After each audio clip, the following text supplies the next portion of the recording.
Sana and your family, you've done a lot of traveling around the world, and then you've had a lot of videos about traveling. So what do you like about traveling? What are some of the places that you've been to?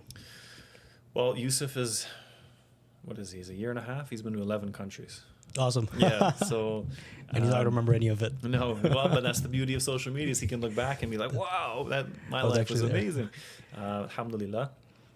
Some of the things I love to, I love to experience culture. I love to experience, as someone like me who's like, at where I grew up, at the time I was growing up in my teens, was designated as the whitest part of the country. There was no culture, right? I didn't even know what culture was, and I never traveled outside of the country until I went to Bangladesh. So interesting. Yeah, it was a bit of a culture shock. Yeah, that's not. Yeah. So I love being able to be free.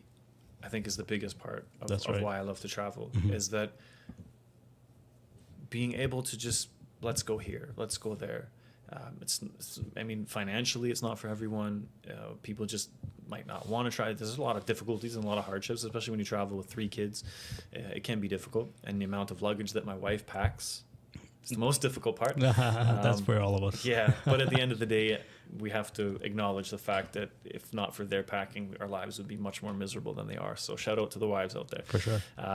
But I think that one of the biggest parts is being able to show my children that there's so much more out there. Yeah. And that they don't have to be confined to culture. They don't have to be confined to I'm this or I'm, the patriotism, or which, I mean, sure, if that's your thing, but understanding that people are different. And that's probably one of the biggest keys, is that, when you travel, you see such a spectrum of people, different languages, different, financial standings, different religions, different colors. I mean, there's so much beauty in the world that I feel like you don't get to experience if you don't travel.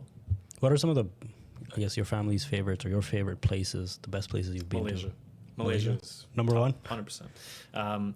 Masjid al-Aqsa, like Jerusalem, the old city, is if we just had to pick like one place, I think that would be it for sure. Over Mecca and Medina. I know it takes some heat for that probably, but again, if you know, you know. But in terms of a country, Malaysia, hands down. So we did, this past year, we went to Turkey, Malaysia, Indonesia, Dubai.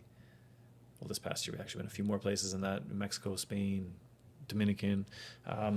But yeah, Malaysia, top down for a Muslim and as a family, and there's no comparison, honestly. If you were to write out a list of reasons or things that you would want in a place to live, and then things that you wouldn't want, like for me, Malaysia's top of the list. There's no question. I would agree. Definitely. I've been to Turkey as well. Turkey has amazing history, but I don't think you could kind of live there. It's not. I can't handle no English and cigarette smoke. That's right. It's no the English two is things. a problem. That's right. Yeah. There's no Uber. No. We went to Ankara this past time to meet actually with Palestinian children that had been evacuated with some just horrific medical injuries and different problems. But like Ankara is so much different than Istanbul. Even like Istanbul, at least you get that religion, you get the history. Yes. Yeah. Like Ankara is like, you're like, well, is this a Muslim place? Like, you don't see hijabs, you don't see guys with beards. Oh, interesting. Okay. It's very secular. Like Ankara is the most secular area of Turkey. Yeah. And with Ataturk and the whole dynamic of everything, secularization, they're all pro Ataturk. They're big statues and stuff, and you feel out of place. Honestly, it feels like you're walking down the street in like New York or something. It's a strange vibe, man. Interesting. Yeah. I mean, Turkey is a mix of a lot of different cultures. Gaziantep has a lot of Syrian. Yeah. Like you said, you've been there. It's really close to the border. Absolutely. Ankara is the seat of the government, and there's a lot of other opposing, for sure, factions and stuff. Istanbul. There's a lot of awesome history. Yeah.